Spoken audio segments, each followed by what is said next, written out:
Somos todos parte de uma grande família galáctica vivendo a experiência humana.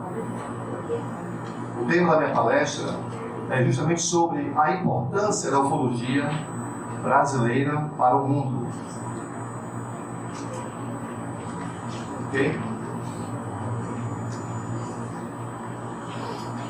O Brasil recentemente foi convidado para participar de um grande evento na Rússia, organizado pelo governo chinês e russo. Aqui está alguns participantes, membros, inclusive o Aldemar Germain, que é o editor da revista UFO, a qual nós somos afiliados, né? Então, foram 39 países selecionados para dar o parecer e estabelecer também a plataforma das novas ações que serão tomadas daqui para frente. Veja bem, a Rússia e a China estão se unindo, chamaram 39 países para discutir ufologia. E nós estamos entre eles. Olha lá.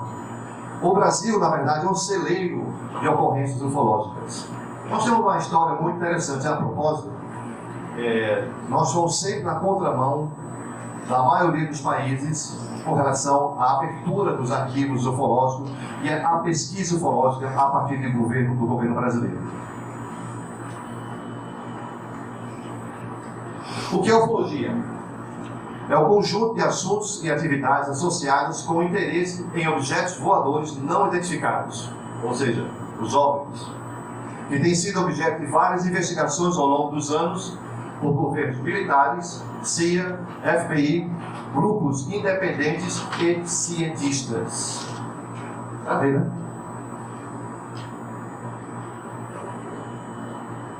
1954. Primeiro inquérito oficial sobre OVNIs no Brasil. Esse inquérito aconteceu na Escola Superior de Guerra, no Rio de Janeiro. Durante uma reunião histórica, os militares brasileiros foram os primeiros a declararem a existência de OVNIs no mundo. Isso aconteceu no Brasil em 1954. Enquanto naquela época, os Estados Unidos já teve seu primeiro fenômeno ou ocorrência de uma nave que caiu em Roswell, e a atitude deles foi de abafar o caso. Na década de 60, inclusive, eles criaram um programa chamado Blue Book. Ah, não, nós vamos agora estudar e vamos dizer para vocês que isso é verdade. Na verdade, a intenção do projeto Blue Book era de dizer, não, isso não existe. Isso é coisa de maluco, isso é coisa de doido. Enquanto isso está acontecendo no Brasil, o contrário. Nós estamos oficialmente admitindo a existência de objetos voadores não identificados. A conclusão das pesquisas militares é que o fenômeno UFO é real, sólido e concreto e merece ser conduzido com seriedade e cuidado pelas Forças Armadas do Brasil. Olha aí. Entendeu? Nós tivemos o primeiro ocorrência no mundo de abdução por alienígenas. Essa ocorrência aconteceu em 1957 e ficou conhecida como caso Vilas Boas. O primeiro registro de abdução por alienígenas do mundo aconteceu aqui. O caso foi no 16 de outubro de 1957. Vai a foto dele aí. E aqui mais informação. Isso aconteceu no Rio de Janeiro, em Minas Gerais, uma cidade chamada São Francisco de Sales, a 706 quilômetros de BH, no interior. Ele estava lavrando as terras, airando e tudo mais, quando de repente uma nave desceu. De lá saíram 2 alienistas vestidos, inclusive um deles tinha uma espécie de capacete, só aparecia o rosto. Levaram ele à força, literalmente à força. Dentro da aeronave passaram um líquido despiram ele primeiro, passaram um líquido no corpo dele, e ele foi forçado a manter relações sexuais com uma alienígena fêmea. E no final desse ato, ela aponta para a barriga, aponta para ele e aponta para os céus. Entendeu? Colocar uma ventosa, uma espécie de ventosa para extrair o sangue dele, né? Eu acho que é com o propósito de estudos de DNA. Todas as abduções que ocorrem na história recente, e sempre extrai material genético dos seres humanos, com a finalidade, obviamente, de estudar. Né? Aqui estão algumas ilustrações sobre a nave, né? São desenhos a partir do relato dele. Olha aqui como está a pessoa vestida, eu ia ter vestido, acho que é por uma proteção, né? Porque a atmosfera dele provavelmente é diferente da nossa. Ele sendo carregado, coitado, está triste aí. Né? E por sinal, houveram sequelas. Esse caso, realmente, o pós-evento ele ficou um tempo sem poder dormir, né? Totalmente transtornado. Então a abdução não é necessariamente uma coisa boa. Entendeu? Há casos que são mais suaves, né? Mas na grande maioria não é. Relato que fala, primeiro relato de UFOs, abdução por UFOs no Brasil aconteceu em 1957, Antônio Carlos Villa-Rô, jovem trabalhador da fazendeira. Isso aí é o médico que atendeu ele. Como eu disse anteriormente, ele não passou bem. Aí, sendo atendido, esses são os pais deles, o Jerônimo Vilas Boas e a mãe Enécia Cândido de Oliveira. Aqui está o Vilas Boas com a sua esposa, o nome dela é Marlene, o nome da minha mãe. Aqui está o atestado de óbito. Ele viveu entre 1934 a 1991. Ele morreu de hemorragia subaracnoidea, aneurisma da artéria basilar e hipertensão arterial. Ele estava bem ruim, né? E morreu aos 57 anos de idade. Estragado. Bom, em 1969, o governo brasileiro criou um órgão chamado CIOANI. O 4º Comando Aéreo Regional, COMAR, em São Paulo, foi quem criou esse organismo de pesquisa oficial de avistamento de voadores, certo? Chamado Sistema de Investigação de Objetos Voadores Não Identificados. Veja bem, mais uma vez, nós estamos aqui com o governo participando dessa iniciativa de pesquisa sobre o fenômeno UFO, ou OVNI. Nós não estamos falando que nada mais nada menos que pequenos grupos que estudam, não. É o governo brasileiro gastando dinheiro seu e meu para investigar o fenômeno aéreo. Aqui está a foto do centro onde foi conduzida essa operação. Por sinal, muito bem aparelhado. O senhor funcionou de 1969 a 1972. E o seu objetivo era de fazer levantamento de relatos de avistamento de OVNIs por civis e militares, que incluiu pouso de naves, contato com aliens, detecção de OVNIs por radar e avistamento de todos os tipos de fenômenos aéreos anômalos conhecidos. Para você ver. Mas na frente você vai ver que teve uma operação militar também, 2 outras operações militares de grande porte, que foi divulgada amplamente, mundialmente. Aqui é os...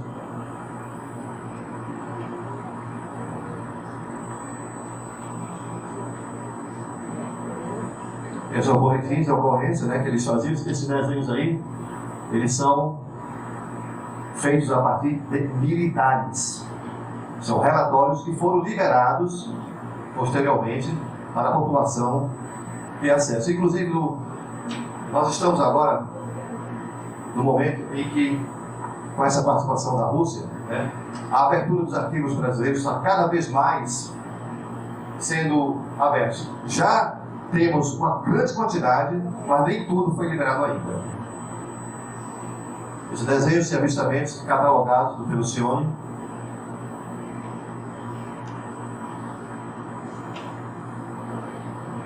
Mas aí, isso não são fotos, são desenhos feitos pelos militares, dos avistamentos, viu?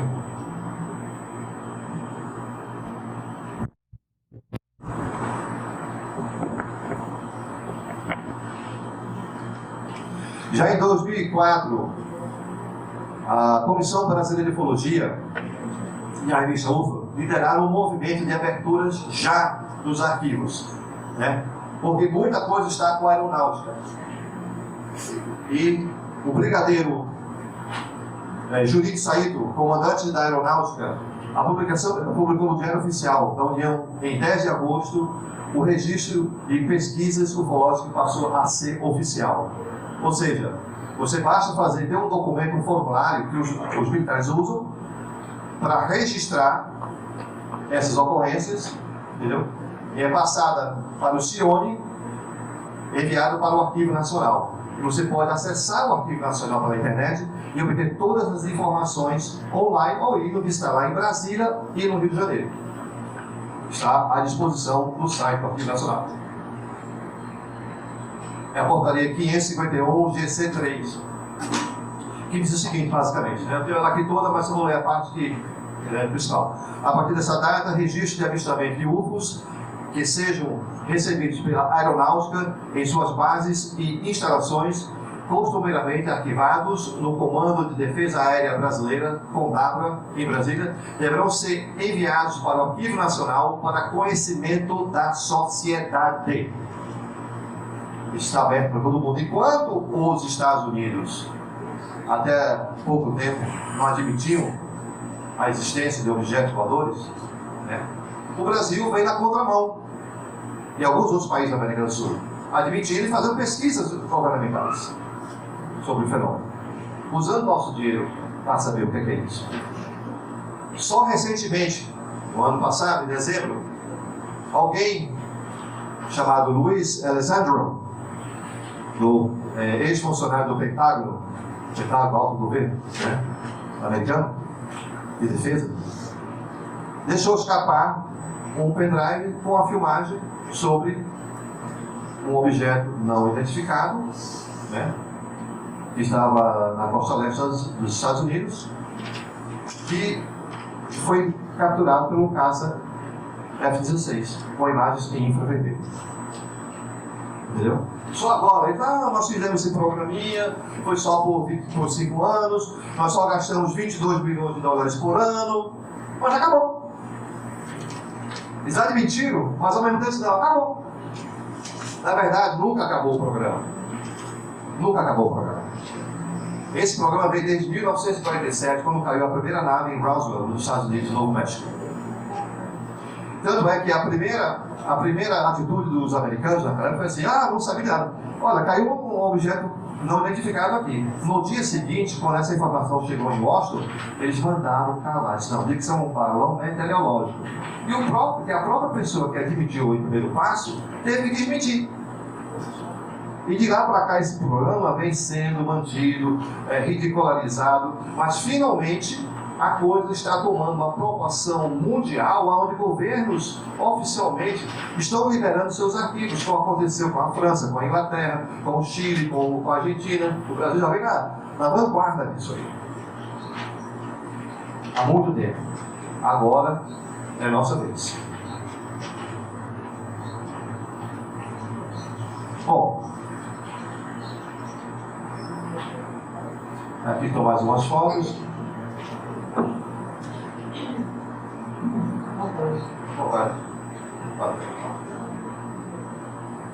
Acho que é o mouse dele que está agora. Qual foi a estratégia da campanha? Foi formado primeiro uma Comissão Brasileira de Ufólogos, a CBU, reuniu ufólogos de todo o Brasil, né? E essa campanha foi desenhada para a liberação de todo o arquivo já, ou seja, liberdade de informação já. Primeira iniciativa requeria a liberação dos documentos ufológicos. Ok? Primeira fase, 2004, documentos que apresentava às autoridades fatos concretos sobre UFOs. Cerca de 70 mil assinaturas foram adquiridas através dessa iniciativa. 70 mil pessoas pediram para liberar os arquivos. Fase 2, dossiê UFO, Brasil 2007. Documento mais contundente com o uso da Lei 11.111/2005. Foi o ato que produziu a abertura ufológica no país. A gente fala uma abertura ufológica, mas não é ainda uma abertura ampla, porque só se foi liberado uma parte dos arquivos, o que eles achavam que deveriam liberar.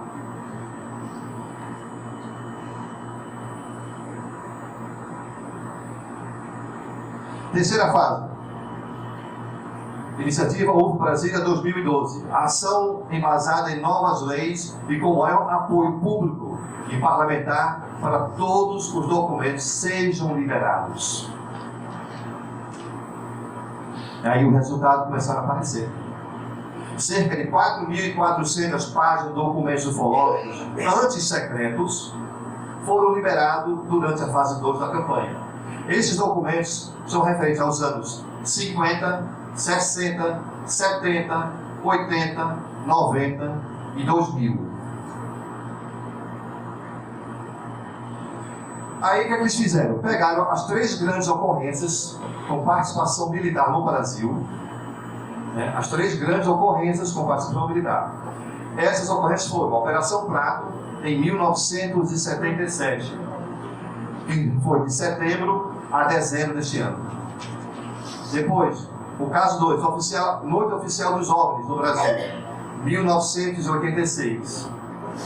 E por último, o caso Varginha, 10 anos depois, em 1996, quando eu cheguei no Brasil. Eu acho que eles estavam querendo me conhecer.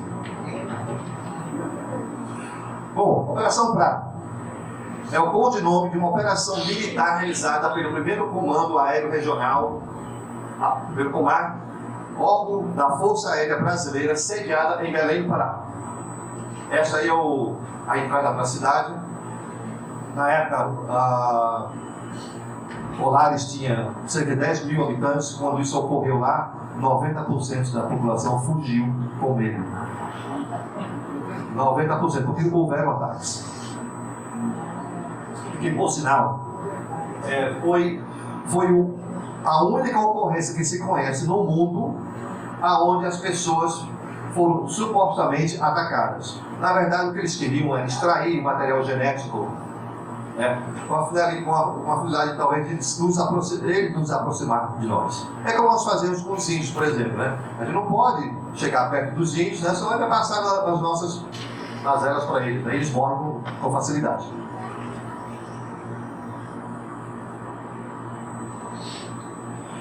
A maior operação militar conhecida em todo o mundo para investigar oficialmente a atividade ufológica conduzida pela aeronáutica na Amazônia entre setembro e dezembro de 1977.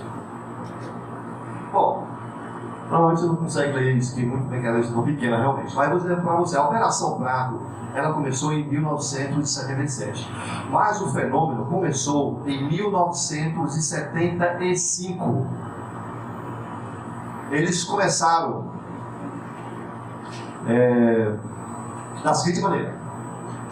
Primeiro, naquela época, quero esclarecer que nos anos 70 nós estávamos sob domínio, nós estávamos, na verdade, sob exceção, uma situação militar, onde nós não podíamos nos expressar, não havia liberdade e tudo mais.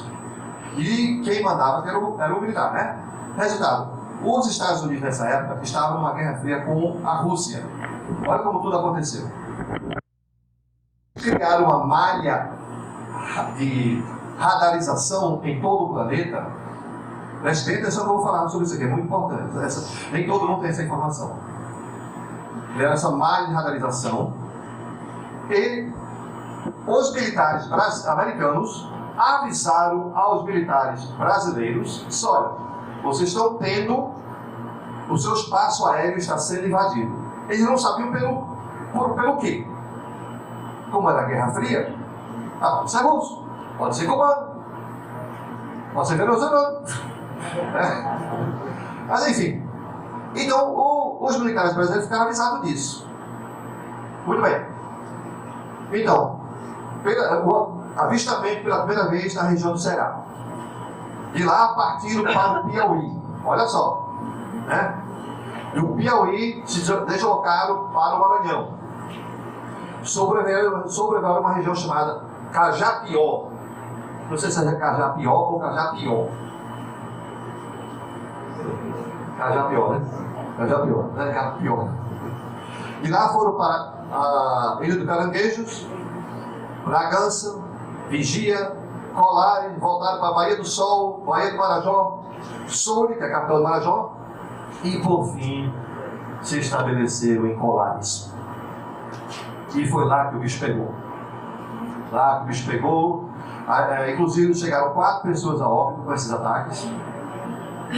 Esse ataque era feito a partir, já vou mostrar algumas imagens, né? A partir das aves que se aproximavam. As pessoas mandavam um feixe de luz e um facho de luz. O feixe de luz e um facho de luz. O facho de luz imobilizava as pessoas. Elas ficavam paralisadas. E o facho, muitas vezes de 3 ou 4 cores, penetravam as roupas das pessoas sem queimar o tecido, interessante, mas atingia a pele. Passava inclusive pelas frechas das casas, das embarcações, queimava a pele. Vou te mostrar aqui umas fotos lá na frente. Extraiu, na verdade, material genético. Não era um ataque para atacar, mas ele paralisava e daí tirava o seu DNA, ou a parte do sangue.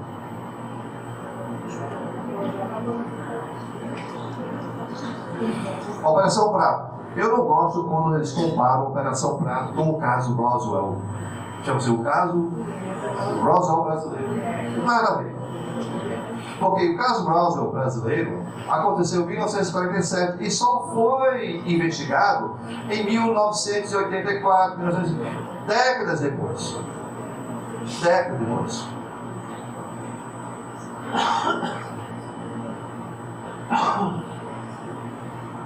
Vamos lá. Centenas de observações de UFOs foram registradas. Estou falando aqui pelos militares agora, né? Que eles fizeram lá.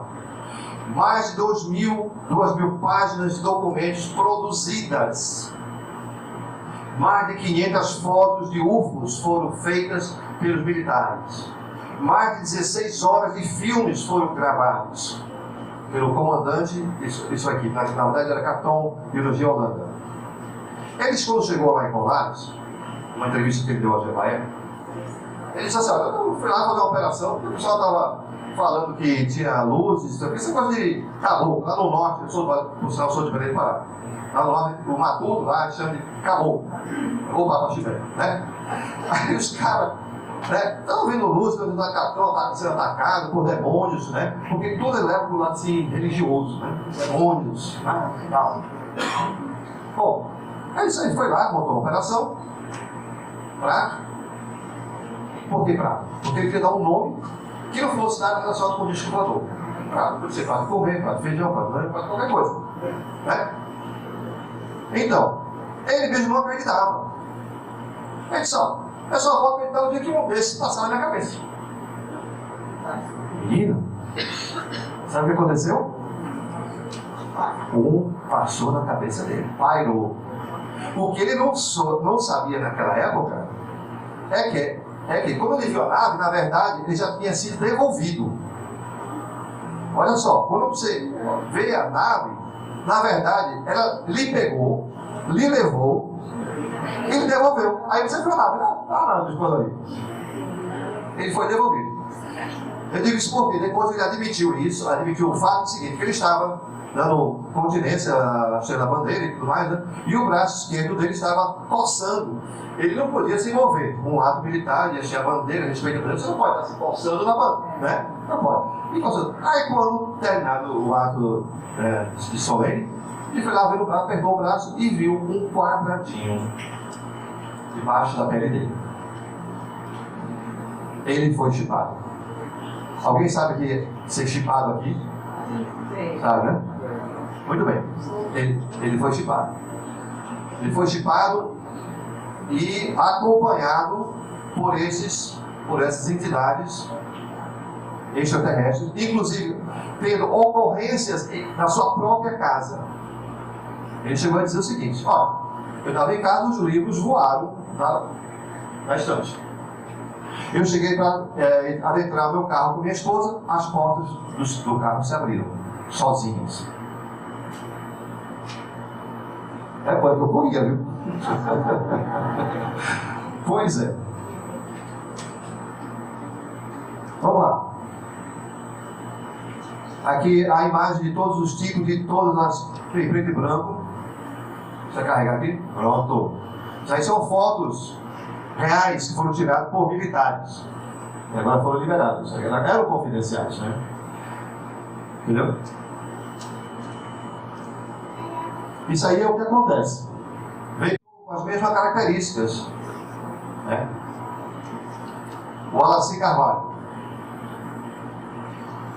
Ela era médica do posto de saúde que atendeu essas pessoas e fez o seu relato. Inclusive, ela deu uma reportagem e disse: olha, eu fui convidada a desmentir.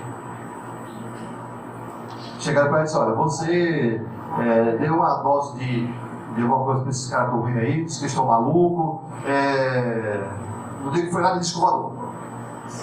Digo que é outra coisa. Ela disse: eu não posso fazer isso. Eu tenho que ser ética. Hoje em dia ela não dá mais entrevista lá, não.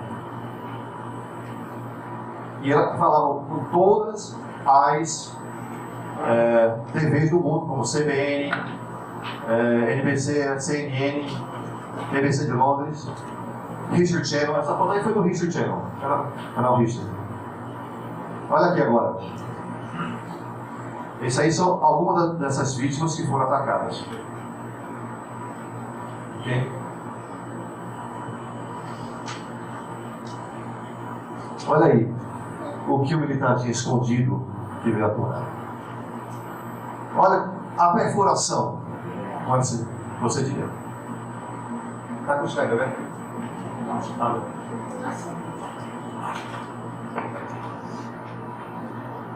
Olha aí, mostrando aí. São pessoas simples.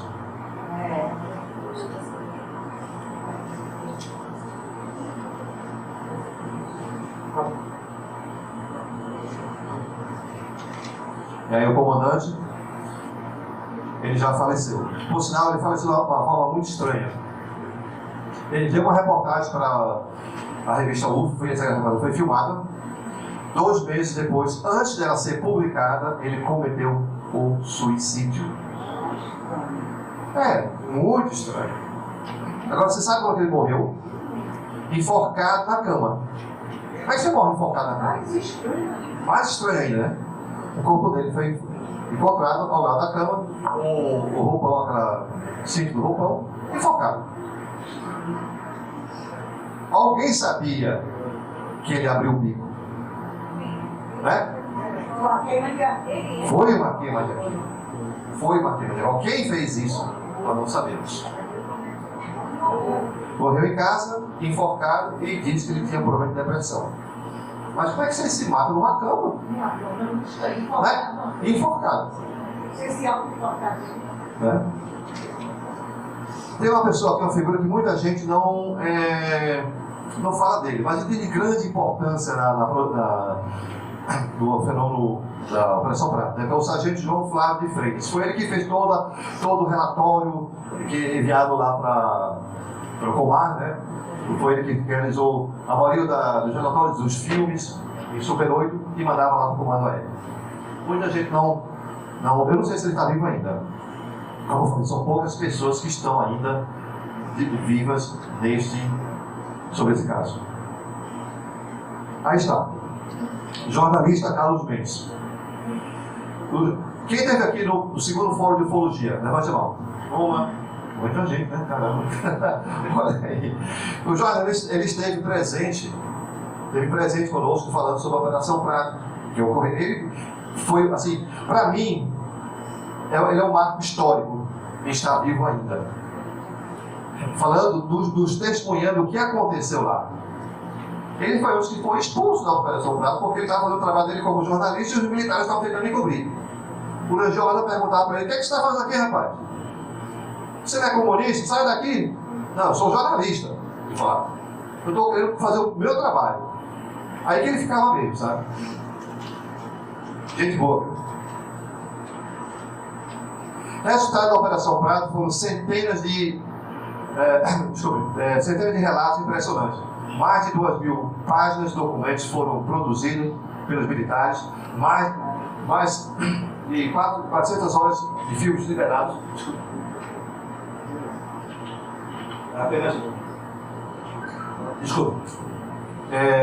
Apenas cerca de 400 foram liberados, ou seja, 2.000 páginas produzidas e somente 400 foram liberadas.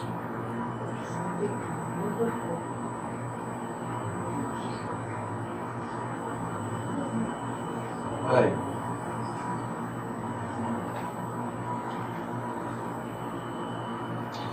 Aí diz que a Operação Prato encerrou em dezembro de 1977, quando teve, por último, quando o coronel foi finalmente contactado, houve um contato, certo? A nave em forma de bola de futebol americana, cerca de 100 metros de altura, baixou, o ser desceu dessa nave, assim, com as mãos assim, desceu, olhou para o coronel, em seguida subiu e foi embora.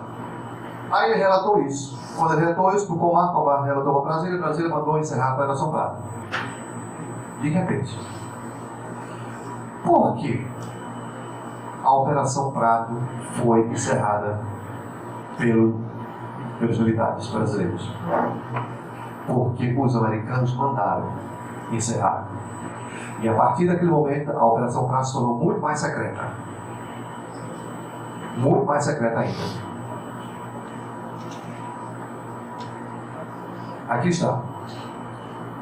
Alguns desenhos feito à mão pelo próprio coronel. Entendeu? E depois que ele reformou, ainda andou fazendo pesquisa lá em Colares, até os anos de 85, aproximadamente. Mas ele estava afastado, não podia mais intervir como antes. Agora vamos falar sobre a segunda e grande ocorrência militar, ufológica, com participação militar, no Brasil. Foi conhecida como a Noite Oficial dos OVNIs, em 1986.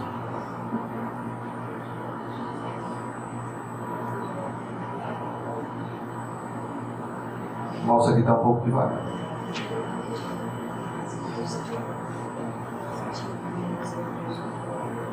Só o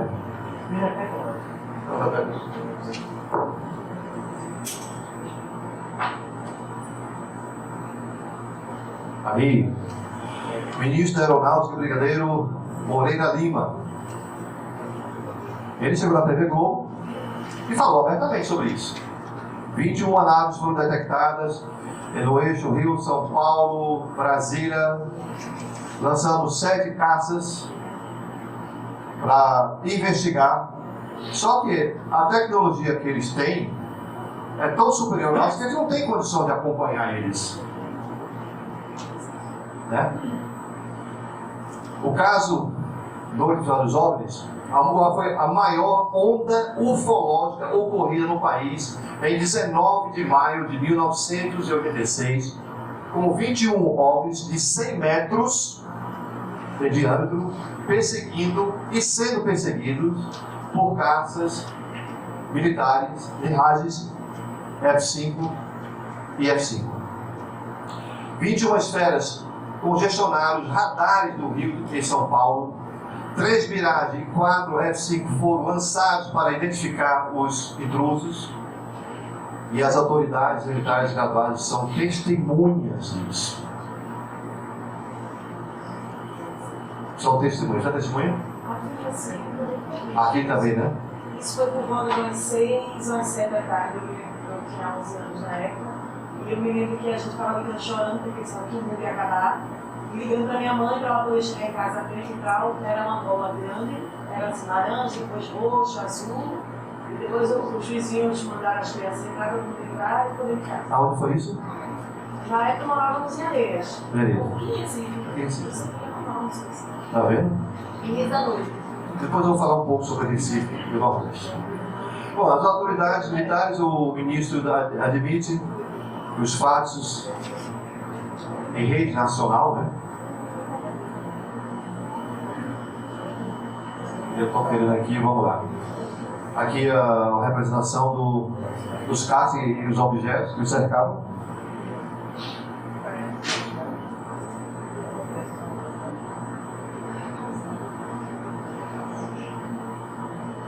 Só um momento, carregando aqui. Então, alguns documentos foram liberados. Relatório de ocorrências do Ministério da Aeronáutica, assinado pelo Brigadeiro José Pessoa Cavalcante de Albuquerque. Quer dizer, oficial, né? Como conclusão, está falando, né? Esse comando é do parecer de que os fenômenos são sólidos e refletem certa forma de inteligência pela capacidade de acompanhar e manter distância dos observadores, como também de voar em informação. Relatório de ocorrência do Ministério da Aeronáutica, assinado pelo Brigadeiro José Pessoa Cavalcante de Albuquerque. Né? E tudo isso foi liberado. Eu me lembro, eu vi na época a reportagem ao vivo dessa ocorrência. Agora vamos falar sobre o terceiro grande caso de ocorrência ufológica com participação militar. Esse terceiro caso é um pouco diferente. Lembre-se que o primeiro caso foi a aeronáutica, o segundo caso foi a aeronáutica também, e agora o terceiro caso com participação do Exército. Eu não sei porque o Exército é diferente, mas ele não age da mesma forma na abertura dos seus arquivos como o pessoal da aeronáutica. Aí está, caso Varginha, em Minas Gerais. Engraçado, lembrando agora aqui que o caso Vilas Boas também aconteceu no estado de Minas Gerais. Né? Então eles gostam do mineirinho.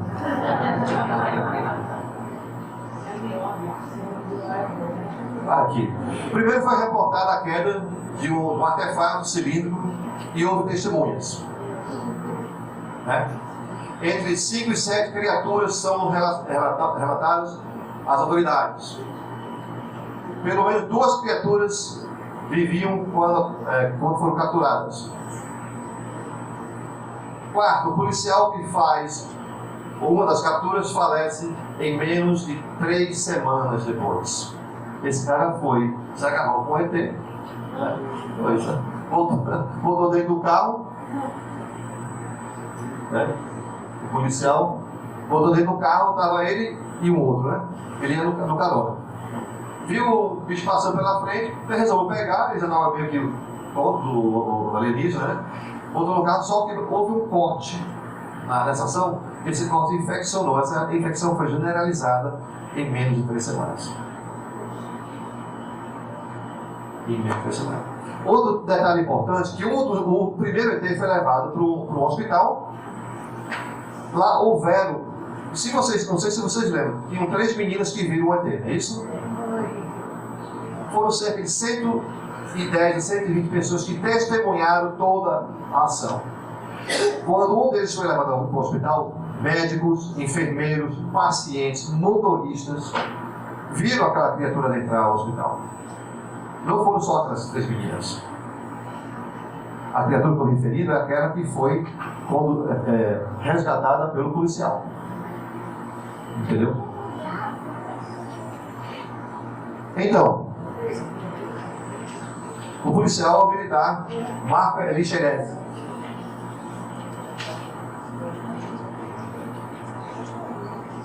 E o Exército ainda se nega a admitir o caso. Mas a pressão da imprensa e dos ufólogos leva à liberação de um documento que registra muitos procedimentos. O inquérito policial militar instaurado para apurar responsabilidades quanto ao vazamento de informações sobre o caso de Varginha é liberado pelo Exército sob forte pressão em setembro de 2010, mas o sigilo ainda é mantido. Colaboração e apoio dos militares. Os militares brasileiros veem o monitoramento de ação dos UFOs há décadas. Sua tecnologia é imensamente mais avançada do que a nossa e sua ação deve ser conhecida, conhecimento da nação. Todos devemos saber o que está ocorrendo no nosso espaço aéreo. Esse aí é o brigadeiro Sócrates Monteiro, ex-ministro da Aeronáutica. Foi ele que falou isso. Todos os arquivos secretos devem ser abertos. O fenômeno UFO não põe em risco a segurança nacional. Ele deve ser de conhecimento de toda a sociedade e não apenas um assunto de preocupação de ufólogos. Não somos nós ufólogos somente. O militar tem que nos apoiar. Isso dito pelo brigadeiro José Carlos Pereira, comandante do Comando de Defesa Aeroespacial do CONDADRA.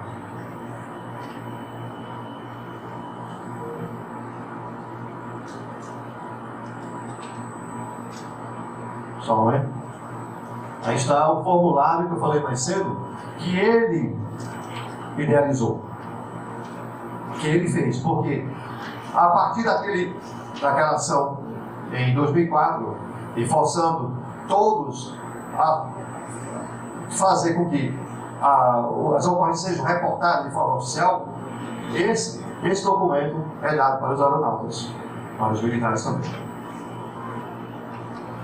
Apoio decisivo recebido pelos militares. As investigações do fenômeno UFO devem ser de responsabilidade dos pesquisadores civis, mas é obrigação da Força Aérea Brasileira, a FAB, apoiá-los nessa tarefa e os faremos. Dito pelo brigadeiro Ateneu Azambuja, comandante do Comando de Defesa Aeroespacial Brasileiro, CONDADRA. O sigilo ainda permanece. França, Espanha, Itália, Canadá, Uruguai, Chile, Inglaterra, Peru, Noruega, Nova Zelândia, Argentina e Vaticano. Vaticano? O que é que o Vaticano tem a ver com isso? Alguém sabe aqui o que é que o Vaticano tem a ver com isso? Não? Ninguém sabe? Sabe por quê? Lá atrás, muitos anos atrás, quando uma ocorrência ufológica acontecia, a quem as pessoas iam falar? Para o padre. Exatamente, para o padre. Seu padre, olha, eu vi uma luz, acho que era Jesus chegando, olha, uma carruagem e tal. Essa era a forma de interpretação. Sabe de onde foi? Então, todos esses relatos eram passados para o Papa. E lá guardar. Então, o Vaticano tem um grande acervo e ultimamente, um grande interesse em investigar essa questão de seres de outros planetas. Como eles mesmos falam, que na casa do Pai existem várias moradas. É isso?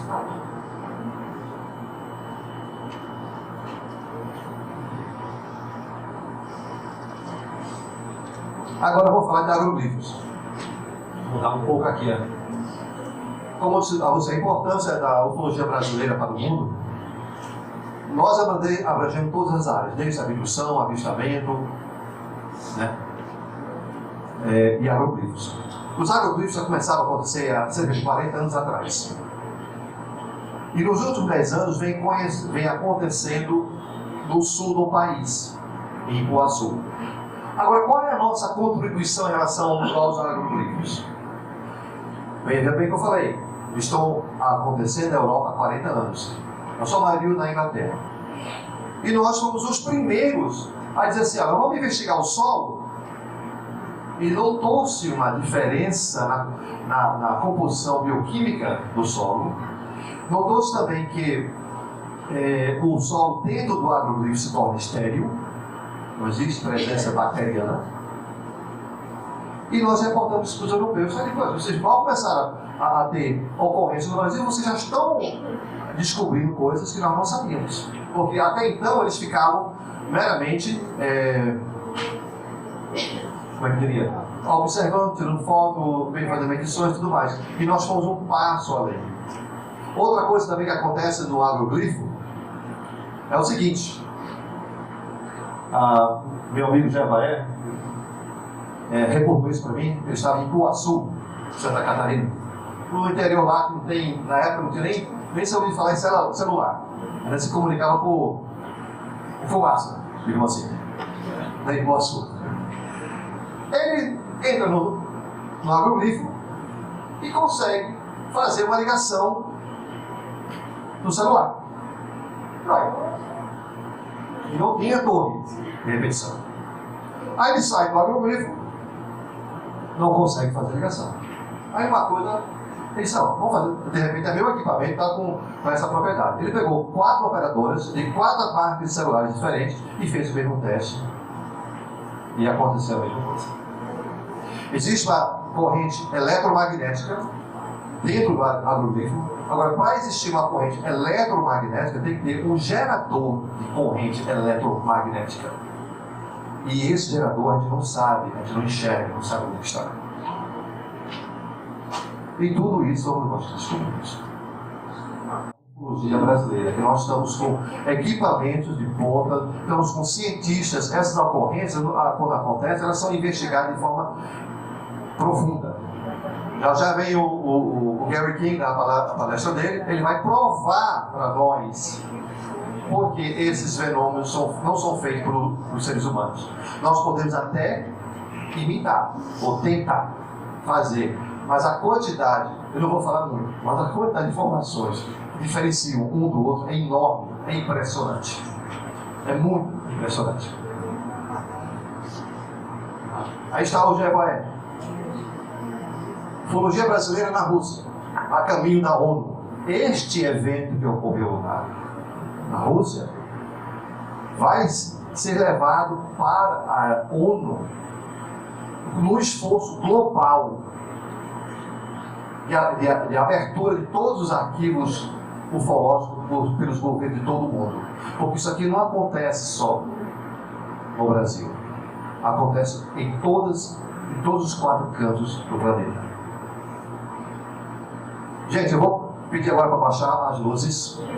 Nós vamos passar um vídeo aqui, um vídeo inspirador sobre o que é ufologia, o que é vida extraterrestre e por que da vida extraterrestre. Obrigado aí pela participação.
nós somos uma mera poeira no universo.